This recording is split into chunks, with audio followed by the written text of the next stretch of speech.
Wait, can I say one thing? Sing. Okay. A poem thing.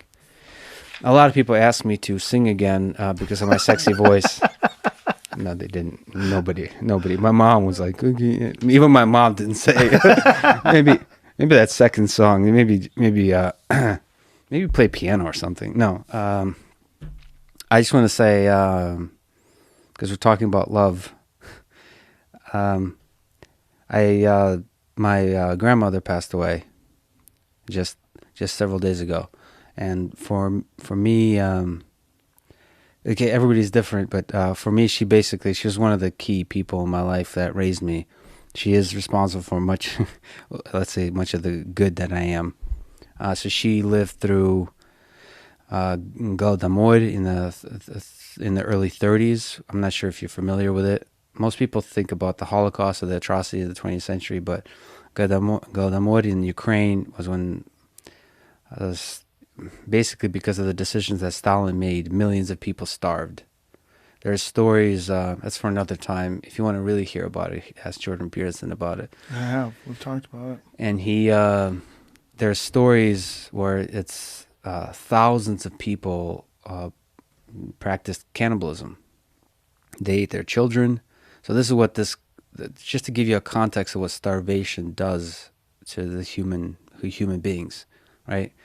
So she lived through that. She lived through World War II. This beautiful teenage woman in Nazi-occupied city. So all of that, and she never talked about it. She was a bad motherfucker, and she was the person that inspired me to be strong, and a person that also to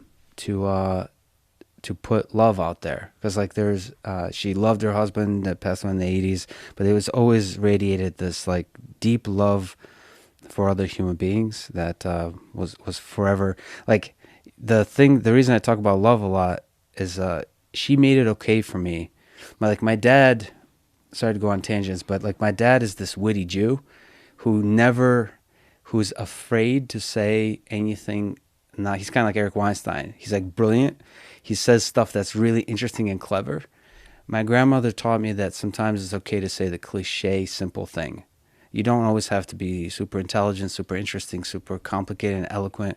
You can just talk about love and talk simply, even if it's a cliche thing. So I don't know. She was 91, and I just wanted to say in this podcast that she's I miss her, and she's the reason for any good that I am. She's highly responsible for that. So I miss you. I love you. Not you, Joe. My grandma. I get it. No. I don't know if there's a poem I want to do, but okay. Do you not want to do it? Do it. No, I'll do. There's a bunch of Russian poems that I think I shouldn't, but the poem "If" by Kipling. Okay. I'd love to read it. If Sure. It's okay. It's a minute. Okay. Stop fucking with that. All right, fuck you. I'm nervous, man. You should be. I You're feel about like to read a poem in front of millions of people. And I'm speaking for the woman that probably is looking down, shaking her head like, what are you doing? Drink vodka, shut the hell up. If you can keep your head when all about you are losing theirs and blaming it on you, if you can trust yourself when all men doubt you, but make allowance for their doubting too, if you can wait and not be tired by waiting, or being lied about, don't deal in lies, or being hated, don't give way to hating, and yet don't look too good, nor talk too wise.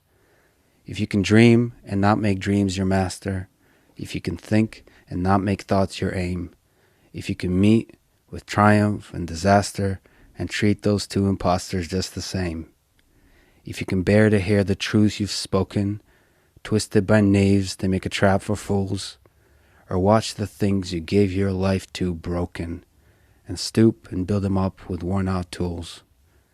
If you can make one heap of all your winnings and risk it on one turn of pitch and toss, and lose and start again at your beginnings, and never breathe a word about your loss.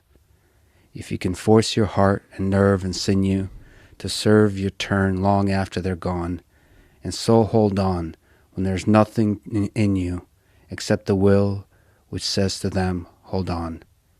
If you can talk with crowds and keep your virtue, or walk with kings, nor lose the common touch, if neither foes nor loving friends can hurt you, if all men count with you, but none too much, if you can fill the unforgiving minute with 60 seconds worth of distance run, yours is the earth and everything that's in it, and which is more, you'll be a man, my grandson. Thanks, Joe. Thank you.